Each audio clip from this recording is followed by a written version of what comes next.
Hello guys, welcome back on another lecture of RCC lecture series and आज जो topic cover करेंगे वो है टाइप्स ऑफ रेनफोर्समेंट स्टील यानी प्रबलन इस्पात के प्रकार। यानी जो हम स्ट्रक्चर में जो स्टील यूज़ करते हैं उसके क्या है टाइप, कितने प्रकार का क्या है वो स्टील होता है। अगला जो हमारा टॉपिक होगा इसमें अभिलाक्षणिक सामर्थ्य यानी कैरेक्टरिस्टिक्स स्ट्रेंथ होती क्या है। एंड अगला जो हम इसमें टॉपिक कवर करेंगे फिलॉसफीज़ ऑफ आरसीसी स्ट्रक्चर यानी आरसीसी स्ट्रक्चर को क्या डिज़ाइन करने की कितनी विधियां हैं और उनको क्या समझेंगे। तो पहला टॉपिक आप अपनी स्क्रीन पर देख सकते हैं, टाइप्स ऑफ रेनफोर्समेंट स्टील। प्रबलन के लिए जो जनरली क्या है हमारे पास क्या तीन प्रकार के क्या हम यूज़ करते हैं। एक होता है माइल्ड स्टील यानी मृदु इस्पात, हिंदी में इसको क्या कहते हैं मृदु इस्पात। एंड दूसरा होता है हमारे पास मध्यम तनन इस्पात यानी मीडियम टेंसाइल स्टील। एंड अगला जो हमारे पास होता है उच्च पराभव सामर्थ्य इस्पात यानी इसको शॉर्ट फॉर्म में कहते हैं HYSD यानी हाई ईल्ड स्ट्रेंथ डिफॉर्म्ड बार। तो जनरली हमारे पास क्या हम क्या आरसीसी स्ट्रक्चर में जो है निम्नलिखित ये जो आप अपनी स्क्रीन पे तीन टाइप का क्या है स्टील देख रहे हैं इन्हीं का क्या यूज़ करते हैं। तो इस्पात की तनन सामर्थ्य बढ़ाने के लिए तथा उसका कंक्रीट से जो है अभिलाग यानी बॉन्ड बढ़ाने के लिए जो है छड़ों की ऊपरी सतह को क्या विरूपित कर दिया जाता है। अब विरूपित यहाँ पे आप देख सकते हैं, आपने जनरली क्या जो सरिया होती है या स्टील बार होती है आपने उसको देखा होगा और उसके ऊपर क्या रहता है बने हुए, उसके ऊपर जनरली क्या रहते हैं बने हुए रिप्स रहते बने हुए। फॉर एग्जांपल ये हमारे पास क्या है एक क्या स्टील बार है, ठीक है, और इसके ऊपर आपने ऐसे देखेंगे ये क्या ऐसे, तो इनको क्या कहते हैं ये होते हैं रिप्स, ठीक है रिप्स, इनको रिप्स कहते हैं, विरूपित इसको हिंदी में भी कहते हैं रिप्स, ठीक है। तो रिप्स बने होते हैं, तो ये रिप्स जनरली इसलिए दिए जाते हैं ताकि जो है कंक्रीट और जो सरिया होता है यानी स्टील उसके मध्य जो बॉन्ड होता है वो क्या मजबूत बन पाए, इसलिए वहाँ पे क्या रिप्स प्रोवाइड किए जाते हैं, ठीक है। तो आईएस ब्यूरो ने जो है यानी जो इंडियन स्टैंडर्ड है 456 IS 456 2000 ने जो है प्रबलन के लिए निम्नलिखित प्रकार का इस्पात सुझाया है। एक हमारे पास होता है हम जनरली क्या माइल्ड स्टील के यूज़ करते हैं क्या है आरसीसी स्ट्रक्चर में। वो जनरली अलग बात है कि वहाँ पे क्या कभी कभी हमें क्या मीडियम टेंसाइल स्टील यूज़ करने की ज़रूरत पड़ सकती है और HYSD के यूज़ भी करते हैं हम, लेकिन जनरली हम प्रेफर क्या करते हैं माइल्ड स्टील का क्या यूज़ करते हैं। अब यहाँ पे भी क्या है माइल्ड स्टील के क्या फर्दर क्या है क्लासिफिकेशन है।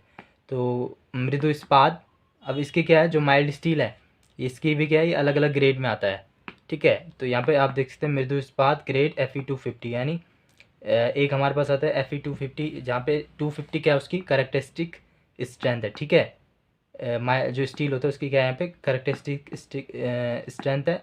और ये क्या है कोल्ड वक्त के लिए क्या है जनरली यूज़ किया जाता है और इसके लिए जो जनरली क्या है IS कोड रेफर किया जाता है वो है IS 432।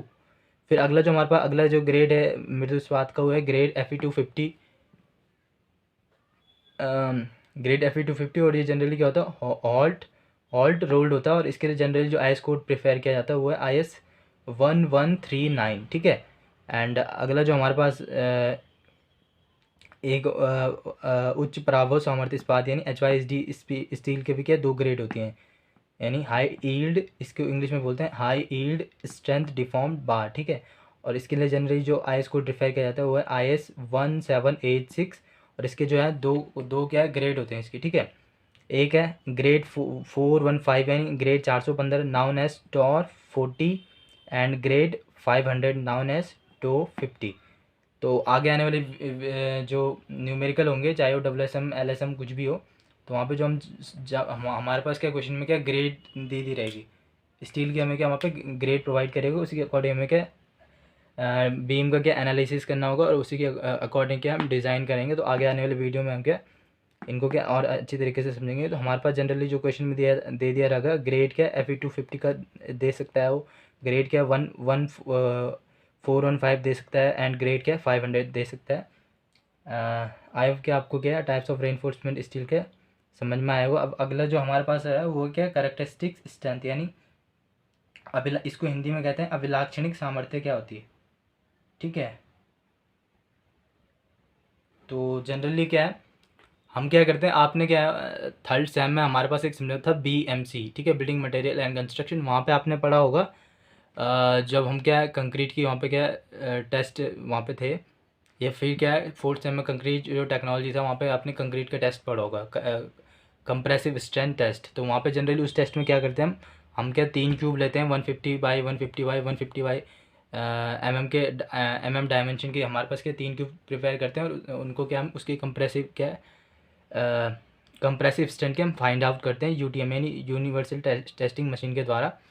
तो वो टेस्ट आपने पढ़ा होगा। तो इसकी डेफिनेशन देखते हैं उसी टेस्ट पे क्या है करैक्टरिस्टिक्स क्या है डिफाइन करती है यानी अभिलाक्षणिक सामर्थ्य क्या है उसी के अकॉर्डिंग क्या हमने या फिर क्या आईएस कोड ने क्या रेफर किया है। तो अगर इसको देखें तो इसको पढ़ सकते हैं हम। It is the compressive strength of concrete cube of size 150 by 150 by 150 mm after 28 days in such a manner that only 5% results are expected to be failed means 95% result to be क्या हो जाएंगे to be passed. तो इसको अगर हम definition इसकी बनाएं हिंदी में तो जो टेस्ट होता है जनरली कौन कंप्रेसिव स्ट्रेंथ टेस्ट जो कि जनरली क्या 28 डेज पे क्या हम उसकी क्या करते हैं स्ट्रेंथ चेक करते हैं।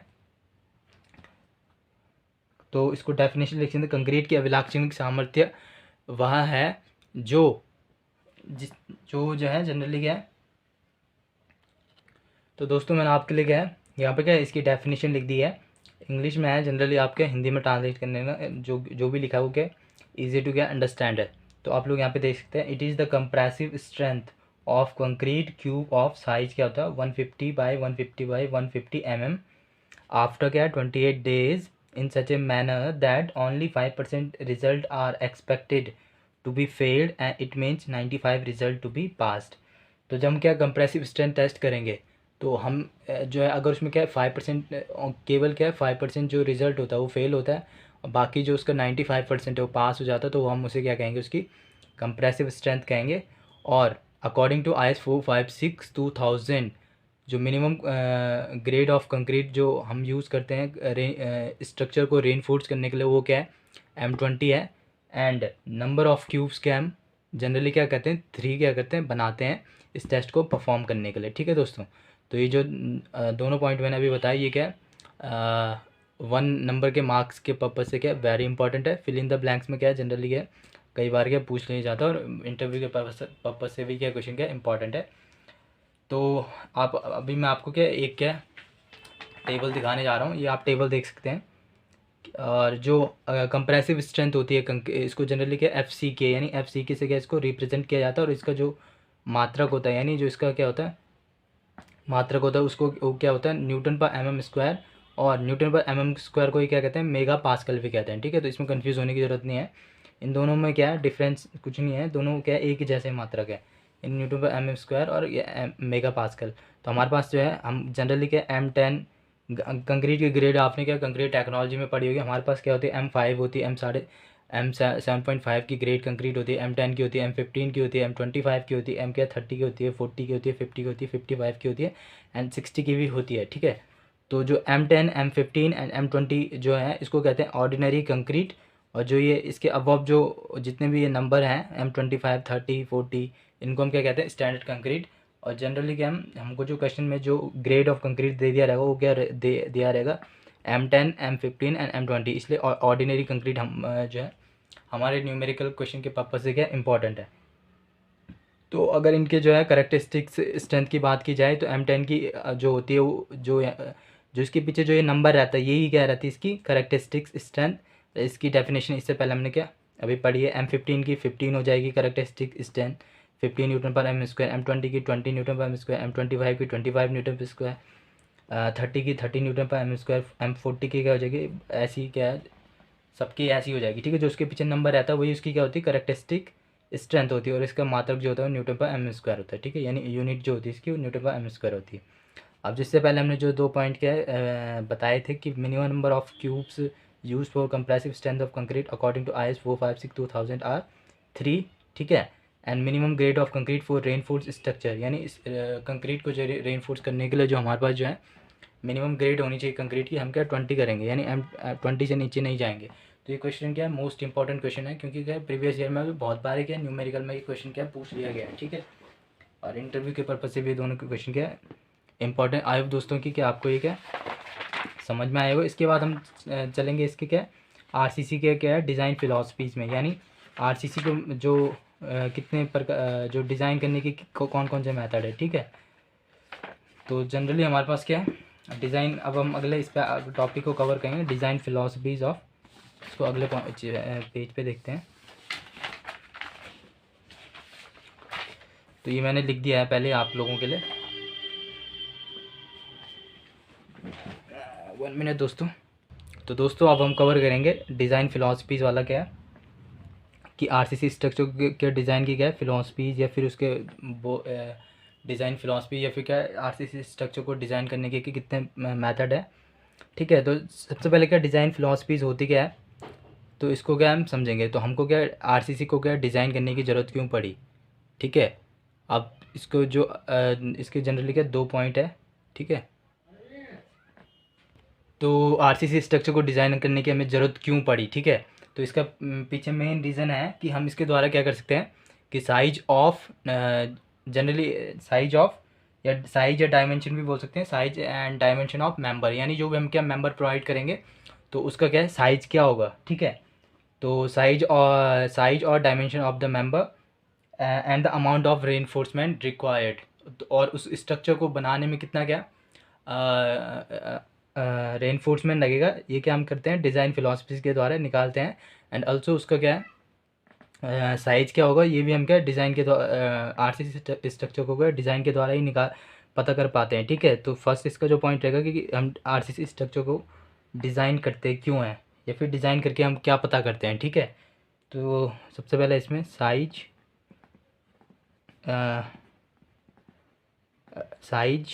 या इसको बोल सकते हैं डायमेंशन, ठीक है। Size dimension of member and amount of reinforcement, कि उसमें क्या है सरिया कितना लगेगा, उसकी क्या है डाया क्या होगा, ठीक है। फॉर एग्जांपल हम इसको एग्जांपल से समझ सकते हैं। अगर हम क्या किसी हमको क्वेश्चन में दे दिया रहेगा कि बीम का क्या डिज़ाइन कीजिए, इस बीम सिंगली रेनफोर्स बीम को क्या डिज़ाइन कीजिएगा, ठीक है। तो हम उसमें क्या करेंगे सबसे डिज़ाइन के द्वारा हम क्या कर सकते हैं उसके क्या है बीम का साइज़ क्या होगा, कि उस बीम का साइज़ क्या होना चाहिए जिससे कि क्या हो उसके ऊपर आने वाले लोड को क्या बियर कर सके, ठीक है।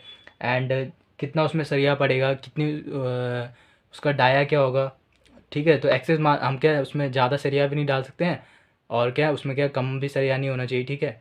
तो हम क्या इस तरीके से डिज़ाइन करेंगे कि सरिया की मात्रा जो क्या है उसको क्या है इतने सरिया दे देंगे जिससे कि वो आने वाले लोड को क्या वेयर कर सके, ठीक है।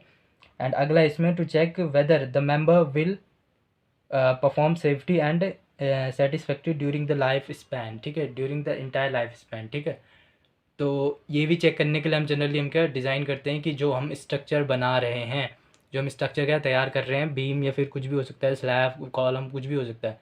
तो क्या जितनी भवन की आयु होगी यानी बिल्डिंग की जो एज होगी उसका उतना तक क्या वो भवन क्या चल पाएगा, या फिर क्या कहीं बीच में क्या फेल तो नहीं हो जाएगा, मतलब कहीं उसमें क्या क्रैक वगैरह या फिर क्या हो गया ध्वस्त वगैरह तो नहीं हो जाएगा। इसका भी क्या हम डिज़ाइन फिलॉसफीज के द्वारा क्या पता लगा सकते हैं। तो ठीक है, इसलिए आई होप कि आपको समझ में आएगा कि why we design RCC structure. अगला पॉइंट लिख देते हैं हम इसमें, ठीक है। To check weather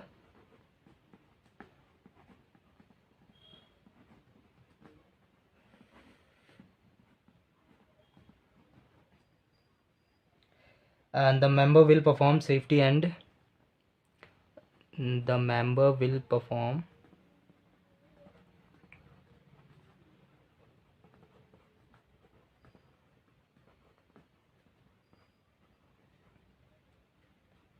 safety during the entire life of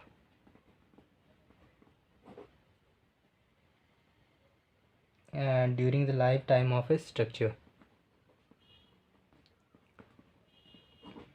during the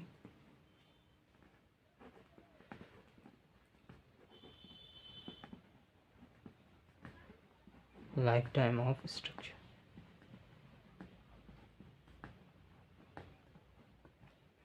ठीक है, आई होप दोस्तों कि आपको क्या समझ में आया होगा। एंड अगला इस पे हम जो टॉपिक करेंगे वो होता है टाइप्स और कितने मेथड है, यानी आरसीसी स्ट्रक्चर को डिज़ाइन करने के लिए 3 मेथड हमारे पास। एक है हमारे पास WSM मेथड, यानी वर्किंग स्ट्रेस मेथड, ठीक है दोस्तों।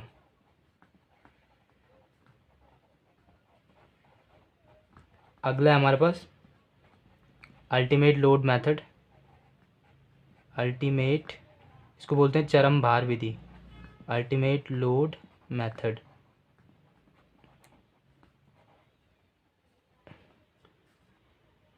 एंड अगला है इसमें LSM, यानी लिमिट, शॉर्ट फॉर्म में कहते हैं LSM, एंड जो इसकी फुल फॉर्म में वो है लिमिट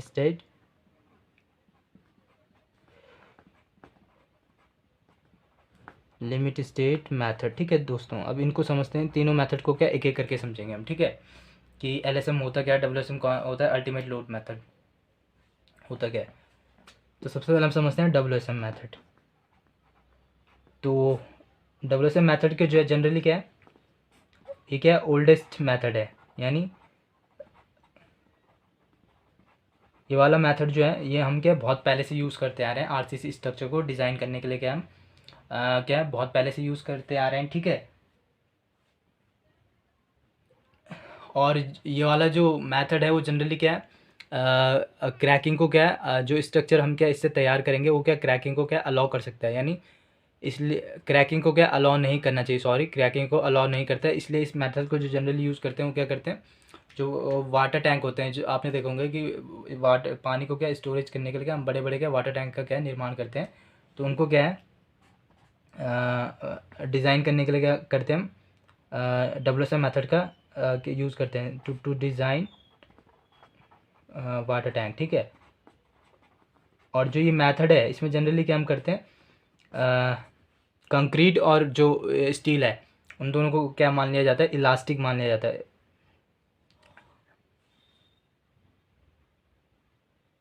ठीक है दोस्तों। आई होप कि आपको क्या लेक्चर सीरीज पसंद आ रही होगी। तो जो इलास्टिक मीन्स प्रत्यास्थ, ठीक है। कंक्रीट वास्तव में देखो, स्टील तो इलास्टिक है ही, यानी उसमें क्या प्रत्यास्थता का गुण तो होता ही है, लेकिन क्या कंक्रीट जनरली क्या है प्रत्यास्थ थोड़ी होती है, ठीक है, यानी इलास्टिक थोड़ी होती है। लेकिन WSM मेथड में क्या है स्टील कंक्रीट को भी क्या है इलास्टिक मान लिया गया है। स्टील, तो इसको लिखते हैं steel and concrete are assumed to be elastic, ठीक है। एंड इस मेथड में जनरली क्या हम करते हैं, फैक्टर ऑफ सेफ्टी यूज़ करते हैं, यानी अब देखो हमारे पास क्या लोड आ रहा है, अल्टीमेट लोड आ रहा है, तो अल्टीमेट लोड वो लोड होता है जिस लोड पे क्या हो स्ट्रक्चर क्या फेल हो जाएगा। लेकिन जनरली हम क्या प्रेफर करेंगे कि जो स्ट्रक्चर है वो क्या है उस लोड पे जाए या ताकि क्या वो फेल ना हो जाए, इसलिए हम क्या करते हैं जो अल्टीमेट लोड होगा उसको क्या कर देंगे फैक्टर ऑफ सेफ्टी से क्या कर देंगे डिवाइड कर देंगे, तो हमारे पास क्या आ जाएगा परमिसिबल क्या आ जाएगा स्ट्रेस आ जाएगा, ठीक है। तो उस स्ट्रेस के अकॉर्डिंग ही क्या हम इसमें फिर क्या आगे फर्दर क्या डिज़ाइन को क्या अपनाएंगे। तो इसमें जनरली क्या फैक्टर ऑफ सेफ्टी क्या अपनाए जाते हैं, ठीक है। तो फैक्टर ऑफ सेफ्टी अब यहाँ पे क्या है हम कंक्रीट के अलग लेंगे, ठीक है। कंक्रीट के लिए जो जनरली क्या कंक्रीट के लिए अगर बात करें तो हमारे पास क्या फैक्टर ऑफ सेफ्टी होता है हमारे पास 3 एंड 4। 3 होता है हमारे पास बैंडिंग में, ठीक है, बंकन में, और 4 हम जनरली लेते हैं डायरेक्ट कंप्रेशन में, ठीक है दोस्तों, कंप्रेशन। ये तो फैक्टर ऑफ सेफ्टी 4 क्या है कंक्रीट था। अगर हम बात करें फैक्टर ऑफ सेफ्टी 4 स्टील, तो इसमें जनरली कितना लेते हैं हम 1.78, ठीक है। तो ये क्वेश्चन ये दोनों ही इंपॉर्टेंट है दोस्तों, क्योंकि प्रीवियस ईयर में अगर क्या आप जो 1 नंबर के क्वेश्चन आते हैं उसमें अगर आप देखेंगे तो ये क्या है क्वेश्चन पूछे गए हैं। तो फैक्टर ऑफ सेफ्टी 4 कंक्रीट क्या होता है 3 बैंडिंग में एंड 4 डायरेक्ट कंप्रेशन में, and factor of safety 4 steel का लिया जाता है इसमें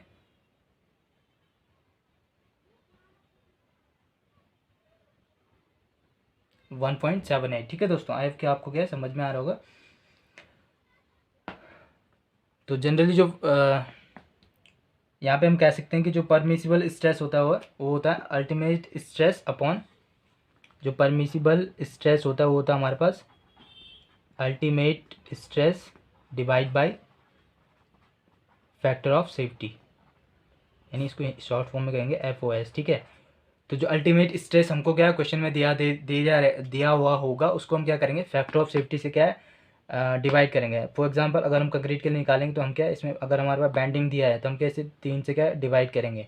एंड हमारे पास क्या है, अगर डायरेक्ट कंप्रेशन दिया है तो हम इसको 4 से डिवाइड करेंगे। यहाँ पे क्या फैक्टर ऑफ सेफ्टी की जगह 4 रखेंगे। अगर स्टील के लिए हम परमिसिबल स्ट्रेस निकालेंगे तो वहाँ पे हम क्या रखेंगे 1.78 एंड अल्टीमेट स्ट्रेस क्या हमें क्वेश्चन में दे दिया रहेगा। तो हमें क्या परमिसिबल स्ट्रेस पहले निकालना होगा, फिर उसके अकॉर्डिंग क्या हम क्या इसको डिज़ाइन करेंगे। तो ये सब क्या इसके एडवांटेज थे। तो जनरली क्या इसके क्या डिसएडवांटेज भी होंगे, ठीक है। इसलिए क्या है ओल्डेस्ट मेथड भी है, लेकिन आजकल क्या हम इसके क्या है इस मेथड को कंक्रीट स्ट्रक्चर को डिज़ाइन करने के लिए जनरली क्या यूज़ नहीं करते हैं। तो इसके भी क्या कुछ रीज़न है यानी डिसएडवांटेज हैं इसके। तो फर्स्ट डिसएडवांटेज तो ये है इसका कि it assumes concrete to be elastic, ठीक है। इसमें क्या है कंक्रीट को इलास्टिक क्या कर मान लिया गया है, जबकि वास्तव में कंक्रीट क्या इलास्टिक है नहीं, ठीक है। और it uses factor of safety for stresses only, यानी ये क्या है कि फैक्टर ऑफ सेफ्टी जो इसमें यूज़ किया जाता है वो क्या इस केवल क्या स्ट्रेस के लिए यूज़ किया जाता है, स्ट्रेंथ के लिए क्या इसमें फैक्टर ऑफ सेफ्टी यूज़ नहीं किया जाता, ठीक है। And it gives uneconomical section, यानी ये क्या देता है इकोनॉमिकल क्या है सेक्शन को क्या है डिज़ाइन कर इसके द्वारा क्या होता है, ठीक है दोस्तों। तो ये इसके क्या डिसएडवांटेजेस थे, तो आप लोग इसके क्या डिसएडवांटेजेस भी लिखते हैं ना। अब अगले जो मेथड पे आते हैं वो हमारे पास है, आप इसका क्या स्क्रीनशॉट ले लें। थ्योरी क्या इसके बाद क्या कंप्लीट कर दी जाएगी हिंदी में WSM मेथड के, और इसके भी क्या आप एक स्क्रीनशॉट ले लें, ठीक है दोस्तों। तो अगला जो मेथड है हमारे पास वो है हमारे पास अल्टीमेट स्ट्रेंथ मेथड, ठीक है। तो इसको क्या आप समझते हैं अल्टीमेट स्ट्रेंथ मेथड यानी चरम भार विधि, ठीक है। इसको क्या हिंदी में कहते हैं अल्टीमेट स्ट्रेंथ मेथड। अगला जो मेथड है हमारे पास वो है अल्टीमेट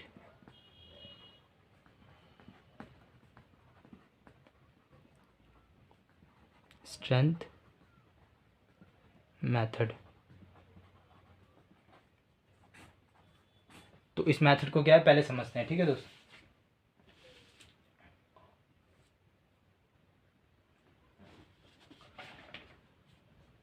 वन मिनट, हिंदी में आप देख सकते हैं यहाँ पे वर्किंग स्ट्रेस मेथड एंड ये है।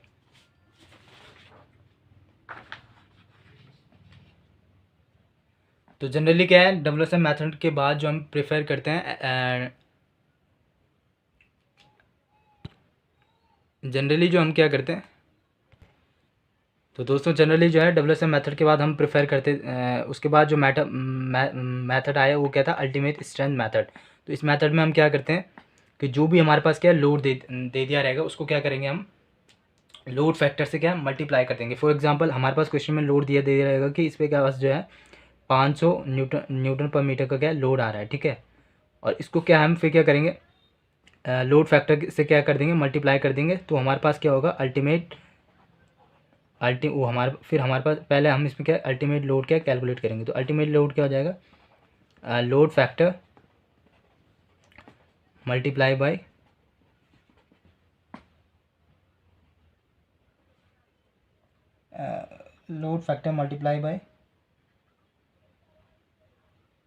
जो हमारे पास क्या है क्वेश्चन में दिया है क्या है 500 न्यूटन पर मीटर, इसको बोलते हैं वर्किंग लोड, ठीक है।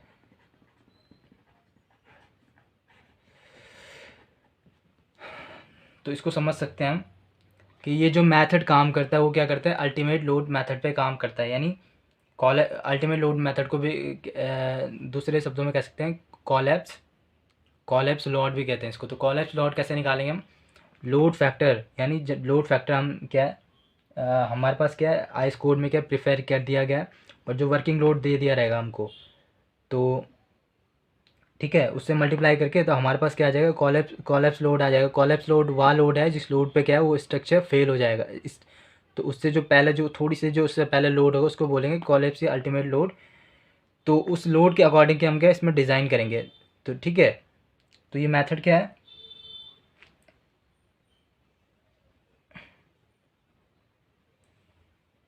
और ये मेथड जो है इकोनॉमिकल है, ठीक है। तो WSM मेथड के बाद जनरली हम कौन सा मेथड प्रेफर करते हैं अल्टीमेट स्ट्रेंथ मेथड, ठीक है। ये अल्टीमेट लोड मेथड, ठीक है अल्टीमेट लोड मेथड एंड अगला जो मेथड है हमारे पास वो है LSM मेथड, जो कि क्या मोस्ट इम्पॉर्टेंट मेथड है, ठीक है। और उसी आजकल जो हम डिज़ाइन के लिए जनरली जो प्रेफर करते हैं वो ये आइस कोड क्या प्रेफर करता है, वो क्या LSM मेथड यानी लिमिट स्टेट मेथड, इसको हिंदी में कहते हैं सीमांत अवस्था विधि। तो आप लोग देख सकते हैं सीमांत अवस्था विधि एक क्या तर्क संगत विधि है जो चरम भार विधि का क्या है सुधरावा रूप है। तो यहाँ पे हम कह सकते हैं जो लिमिट स्टेट मेथड है वो अल्टीमेट लोड मेथड का क्या है एक सुधरावा क्या रूप है, और यह विधि जो है सुगट्टे यानी प्लास्टिक अभिकल्पन पर आधारित है।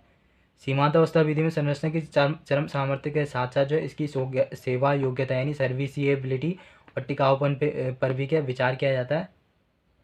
किसी संरचना के विफल होने से पूर्व उसकी सुरक्षा व सेवा योग्यता की स्वीकार्य सीमाएं जो हैं सीमांत अवस्था कहलाती है। और भारतीय मानक ब्यूरो ने जो है IS 456/2000 कोड में इसी अभिकल्पन विधि पर अधिक बल दिया, यानी हम जनरली क्या इसी कोड इसी मेथड का क्या RCC स्ट्रक्चर को क्या डिज़ाइन करने के लिए क्या प्रयोग करते हैं। तो तीसरा है हमारे पास LSM यानी लिमिट स्टेट मेथड। तो इस मेथड में जनरली क्या हम क्या यहाँ पे जो है फैक्टर ऑफ सेफ्टी ना अपनाकर यहाँ पे हम अपनाते हैं पार्शियल फैक्टर ऑफ सेफ्टी, ठीक है दोस्तों। तो पार्शियल फैक्टर ऑफ सेफ्टी, तो partial factor of safety for concrete की बात करें तो कंक्रीट के लिए होता है हमारे पास 1.5, एंड स्टील की बात करें तो ये हमारे पास होता है 1.15। तो ये दोनों क्या इंपॉर्टेंट है पार्शियल फैक्टर ऑफ सेफ्टी, इस मेथड में क्या जनरली क्या हम अडॉप्ट करते हैं, ठीक है।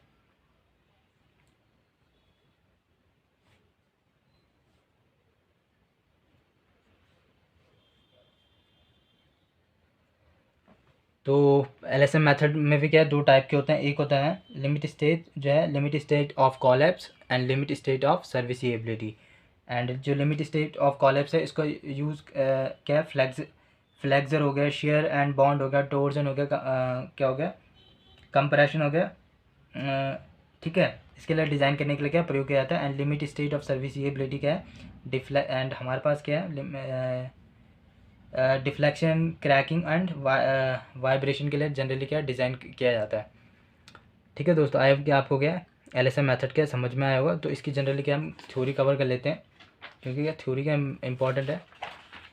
तो प्रबलित कंक्रीट यहाँ पे आप देख सकते हैं प्रबलित कंक्रीट अभिकल्पन का उद्देश्य जो है ऐसी संरचनाओं का निर्माण करना है जो सुरक्षित लाभकारी तथा मितव्ययी, इसके लिए संरचना के विभिन्न अवयवों पर पड़ने वाले भारों का आकलन करना व खंडों की क्या माप व प्रबलन इस्पात की मात्रा की गणना करनी होती है। तो RCC स्ट्रक्चर को डिज़ाइन के माध्यम से हम जनरली क्या करते हैं वो जो उस पर कितना लोड आएगा, खंड की माप यानी उसका जो हम क्या डिज़ाइन कर रहे हैं जिस भी स्ट्रक्चर को उसकी क्या डायमेंशन क्या होगी, ठीक है, एंड उसमें कितना स्टील लगेगा, इस सब की क्या डिज़ाइन के द्वारा क्या हम कैलकुलेट करते हैं, ठीक है। तो प्रबलित कंक्रीट रचनाओं तथा प्रतिबलित कंक्रीट और इस्पात या संरचनाओं के अभिकल्पन की निम्न 3 विधियाँ हैं। तो एक हमारे पास फर्स्ट है कार्यकारी प्रतिबल विधि यानी वर्किंग स्ट्रेस मेथड, एंड अगला हमारे पास है अल्टीमेट लोड मेथड, एंड अगला हमारे पास लिमिट स्टेट मेथड। तो आप लोग देख सकते हैं कार्यकारी प्रतिबल विधि की क्या है हिंदी डेफिनेशन आप देख सकते हैं। कार्यकारी विधि में जो है कार्यकारी भारों को क्या है आधार माना गया है और कंक्रीट व इस्पात को जो है प्रत्यास्थ यानी इलास्टिक मानकर जो अभिकल्पन किया जाता है, परंतु व्यवहारिकता में कंक्रीट क्या प्रत्यास्थ नहीं। बाकी थ्योरी आप क्या खुद ही देख लेना, इससे पहले कि हमने समझ लिया था। एंड ये 1.78 क्या सुरक्षा गुणांक क्या है स्टील के लिए अपनाया जाता है, और जो कंक्रीट होती है उसके लिए जनरली क्या 3 हम क्या प्रेफर करते हैं। तो ये क्या मोस्ट इंपॉर्टेंट है। एंड अगला हमारे पास है अल्टीमेट लोड मेथड। इस विधि से अभिकल्पन करने पर जो कंक्रीट और प्रबलन इस्पात की सामर्थ्य का क्या है पूर्णतः लाभ उठाया जाता है और संरचना के अधिक भार क्या है वहन करती है। चरम भार सिद्धांत पर जो है प्रबलित कंक्रीट अवयवों का अभिकल्पन करने के लिए जो है चरम भार यानी अल्टीमेट क्या है लोड पर क्या विचार किया जाता है। तो कॉलेज जो लोड कहाँ से कैसे निकालेंगे हम लोड फैक्टर, ये आप लोग देख सकते हैं। अगर हमें क्या कॉलेप्स लोड निकालना है तो क्या लोड फैक्टर से क्या वर्किंग लोड को क्या मल्टीप्लाई करना पड़ेगा, ठीक है, चरम निर्धारित किया जाता है, ठीक है। अगला मेथड हमारे पास सीमांत अवस्था विधि यानी लिमिट स्टेट मेथड। सीमांत अवस्था विधि एक तर्क संगत विधि है जो चरम भार विधि का क्या है सुधराव रूप है, और यह विधि जो है सुगट्टे यानी प्लास्टिक अभिकल्पन पर क्या आधारित है। तो इसको जो हम कह सकते हैं कि यह जो है अल्टीमेट लोड मेथड और क्या डेवलपमेंट मेथड दोनों का क्या है इसमें यूज़ होता है, ठीक है। तो किसी संरचना के विफल होने से पूर्व जो है उसकी सुरक्षा व सेवा योग्यता की स्वीकार्य सीमाएं जो है सीमांत अवस्था कहलाती है। तो एलएसएम मेथड में जनरली हम प्रेफर करते हैं कि जो स्ट्रक्चर हम क्या डिज़ाइन कर रहे हैं उस वो क्या है सर्विस उस वो क्या है सेवा योग्य बना रहे, और जो क्या है वो सेफ्टी भी क्या है उसमें होनी चाहिए, ठीक है। तो उसके इसलिए इस मेथड को जनरली क्या आईएस कोड ने क्या प्रेफर किया है। तो दोस्तों ये आप अभी तक हमने क्या डिज़ाइन फ़िलासफ़ी समझी and method of designing of क्या आरसीसी स्ट्रक्चर समझे। तो अगले आने वाले लेक्चर में दोस्तों हम क्या यहाँ ये थ्योरी पोर्शन क्या कवर हो जाता है एंड ये वाला चैप्टर भी इसके साथ क्या कंप्लीट हो जाता है। अगले आने वाले वीडियोस में दोस्तों हम जो है WSM मेथड यानी वर्किंग स्ट्रेस मेथड क्या स्टार्ट करेंगे दोस्तों। तो आप लोग क्या इस लेक्चर सीरीज़ में बने रहें एंड वहाँ हम क्या singly reinforced beam and doubly reinforced beam को क्या WSM मेथड से क्या डिज़ाइन करेंगे। उसके बाद हम फर्दर क्या LSM मेथड को पढ़ेंगे और उसकी क्या डिज़ाइन स्टेप्स को देखेंगे, फिर सिंगली रेनफोर्स बीम और डबली रेनफोर्स बीम को क्या डिज़ाइन करने के लिए। तो आई होप दोस्तों कि आपको क्या वीडियो लेक्चर क्या पसंद आ रहे होंगे, और यदि आपको ये लेक्चर्स क्या बढ़िया लग रहे हैं तो आप क्या इस लेक्चर को जो अपने दोस्तों के साथ ज़्यादा से ज़्यादा शेयर कीजिए एंड इस चैनल को क्या सब्सक्राइब जरूर करें ताकि मेरे आगे आने वाले वीडियो के नोटिफिकेशन क्या आप तक क्या सबसे पहले पहुंच जाए। और दोस्तों हम इसी चैनल पर जो हमारे क्या एस्टिमेटिंग एंड कॉस्टिंग के भी क्या फ्री ऑफ कॉस्ट के लेक्चर प्रोवाइड हो रहे हैं, तो आप क्या प्लेलिस्ट में जाकर के वहाँ भी आप क्या उनका भी क्या देख सकते हैं। तो थैंक यू दोस्तों।